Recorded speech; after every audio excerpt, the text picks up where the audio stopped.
দেখো বন্ধুরা, শুভ সকাল সকাল সকাল। দেখো কালকে রাত্রে আমার ননদ বাড়ি এসেছি, বড়দের বাড়ি এসেছি।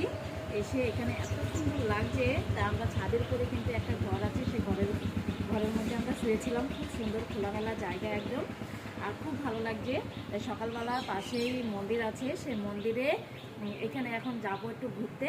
তারপরে এসে আবার স্নান সকালেই হয়ে গেছে, এরপরে আবার হাত মুখ ধুয়ে তারপরে আবার যাব।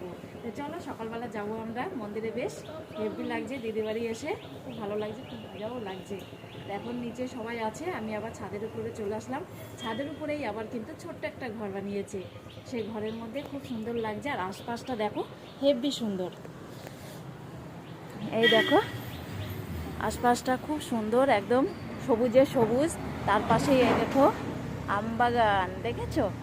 আম বাগান, লিচু বাগান, তেঁতুল বাগান, সব কিছুই আছে, সব কিছুই আছে। এই দেখো আমার মাম্মাম, দেখি মাম্মাম, দেখি।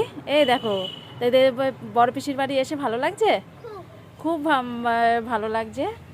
এই দেখো, দেখো কোন ঘরের মধ্যে ছিলাম আমরা, দেখো হেভি লাগছে কিন্তু দিদির বাড়ি। আমি কিন্তু এই প্রথমবার আসলাম, এত ভালো লাগছে আমার।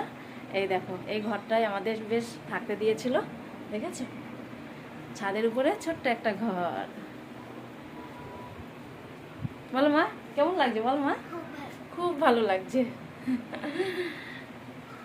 আর দিদির বাড়ি এসে বলতে নেই, এসেছি যে সময় গেটটা খুলে যে ভিতরে ঢুকলাম, মনে হচ্ছে যেন মায়াপুরেই চলে আসলাম, এত সুন্দর লাগছে। আর দিদিরা তো বলতে নেই, ঠাকুরের সব হরে কৃষ্ণ নামই হয় ভোরবেলার থেকে, সারাদিন নাম চলছেই। আর দিদিরা তো খায় নিরামিষ, সবাই বাড়ির সবাই খায় নিরামিষ। তাই নিচে গিয়ে আবার সবার সঙ্গে দেখা করবো। চলো, খুব মজা, খুব আনন্দ করছি। চলো টাটা।